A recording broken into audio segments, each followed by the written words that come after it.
fantasizes about oversized robots fighting at some point. It's seemingly part of human nature to consider what it would be like when a pair of towering metal beasts try to take each other down, almost always destroying the nearest city in the process. In the most literal way, Override 2 Super Mech League lets you live out these fantasies.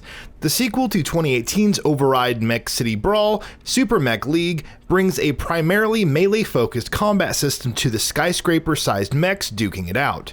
Its enjoyability is mostly surface level though, as the initial glamour of controlling mammoth robots in gorgeous, colorful arenas cracks underneath the limited ways to play, and the shallow combat system that lacks reward for more nuanced players.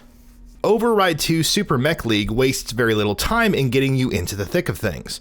There's not much in the way of pre-menu cutscenes or backstory, and when it loads, you're free to jump right into whichever mode you want to play.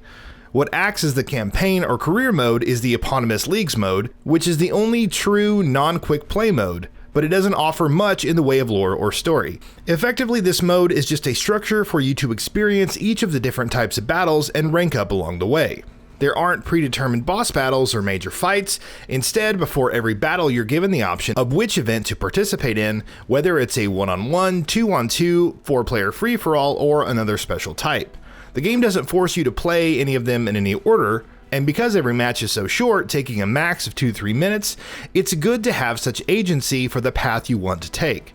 Every match can be played either online or against other players or offline against bots, and while the online option is great for the multiplayer community, I usually found it quicker and more stable to play offline. As every mech is locked until you can buy them with the credits in the main menu, the tutorial set of matches gives you access to 5 predetermined mechs to use until you've made enough credits to buy your first. Mercifully, there are no microtransactions to be found, so each mech is priced equally and fairly, though it will take a bit of grinding to unlock all 20 of them and counting. Once you do buy your first mech, you're set on a path to conquer the ranks of each type of battle. Just as you're allowed to choose which type of battle to participate in before each match, so too do you rank up in each individual match type as you play. So if you only want to fight in one-on-one matches, you can do so, but you'll only be ranking up in the one-on-one league. This allows for a nice balance that lets you play how you want, but won't let you skate by and rank up in leagues you're neglecting.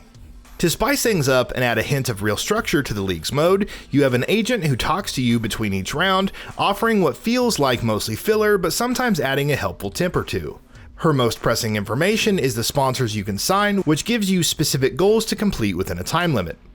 These time limits are set in real time instead of in number of matches or in-game time, so if you set your controller down to take a break, you're out of luck and are at risk of losing future sponsorships with that company. While these sponsors add another element to gameplay, I normally found them to be more onerous than additive. They generally ask you to perform a single move, like a grab or block, a certain number of times within that time limit, but they often ask you to do them so many times that they effectively force you to spam that move if you don't want to lose their business. I rarely needed to grab an enemy dozens of times in a match, but for the quotas that they're asking you to reach, you might need to focus on that instead of using your other combat abilities. Like in the first game, the combat in Override 2 is primarily melee focused. While every mech has their own unique attacks, they each have the same framework for their movesets. They each have punches and kicks, mapped to the left and right shoulder buttons respectively, and each has a light and heavy variation, mapped to the bumper and trigger respectively. On top of that, combinations like 4 shoulder buttons, like both bumpers or the right bumper and trigger, call for special attacks that deal more damage and are generally more interesting to watch. It's easy to string together basic attacks, but it's much more enjoyable to watch special attacks make their mark. The same is true for ultimate attacks, very high-powered moves that only charge in a certain area of the map at certain times, but deal massive damage. With the ultimate attacks, they're much more interesting to watch than they are necessary to use, as the effort required to charge them usually outweighs the damage they actually do. While they do have similar combat frameworks, each mech is given their own unique set of attacks, generally based on their archetypes, of which there are just a handful that each of the 20 mechs can comfortably fit into. The heavy mech is arguably the most common, which includes mechs like the fish-shaped Pescado or the reptilian Metagekon, while the balanced or agile mechs like Watchbot or Shifu are more unique. You can generally understand the move types that any character will have just by looking at them. The heavies are slower and more powerful, while the smaller mechs are faster and try to hit multiple times with lower individual damage. I did end up finding a few characters that fit my personal playstyle, but this was more based on individual preference over any real, unique qualities within a certain archetype. The potential complexity in the combat is ultimately undermined by the lack of a necessity to actually dive into it and learn that complexity. There are combos to play with and nuances to learn, but I found that almost none of my matches boiled down to anything more than button mashing the handful of damaging attacks I knew my mech had. There are times where combos hit and are really satisfying to watch, but many of the times that I tried to learn those combos or figure out a better way to use my attacks, it was reinforced that it would be easier and more successful to button mash my way out. Because of that, the combat doesn't feel particularly deep in any way. Once I had figured out which of my mech's attacks could actually deal damage instead of dashing away or something similarly unoffensive, I had learned everything I needed to win almost every match I played, even when I started ranking up to higher difficulties. The only times I really tried to use certain attacks were when I wanted to watch their animations, like Toasty's setting on fire or Piscado's hilarious suplex, but I rarely felt an incentive to really learn the mech's movesets with any sort of depth like I would in many other fighting games. Visually and tonally, Override 2 achieves exactly what it sets out to do. Each character is unique in their design, and they all incorporate a wide range of colors and influences that give them their own personalities, to the point that I wish there had been more of an effort to really explore these characters. There's a lot of potential for a story in the vein of recent hero shooters, but we really don't get to experience much of the characters at all. With the lack of a true story in Leagues mode, it's a glaring opportunity to explore the characters and create a true structure for these fights. Similarly, I'd love to understand the locations in which they fight, as the environments are equally as enticing and colorful.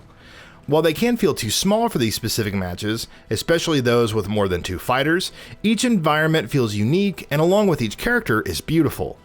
Even the most basic arenas are well designed and fun to look at, especially on the new generation consoles. There are a lot of things about Override 2 Super Mech League that are well designed and well executed. On a visual level, it's beautiful and conveys an appropriately affable tone that could have been further expanded upon, and its centerpiece Leagues mode isn't much of a story, but it offers an acceptable framework for fighting each of these fights without suffering from the imbalance it could have fallen into. Unfortunately, the bare-bones framework of the rest of the game forces an emphasis on the combat, which doesn't require as much nuance or depth as necessary to stop it from getting old after just a few fights. Having a wide range of mechs with unique movesets helps delay the inevitable, but the shallow combat system makes the entire experience feel less rewarding than it should have. You can come to Override 2 for the lovable characters and beautiful presentation, but you'll likely feel like you've gotten everything out of it just as soon as you're starting to get into it. And that wraps it up. If you like what we are doing, please consider subscribing to our channel, and don't forget to switch on the bell notification icon. That way you will never miss out on any of our videos.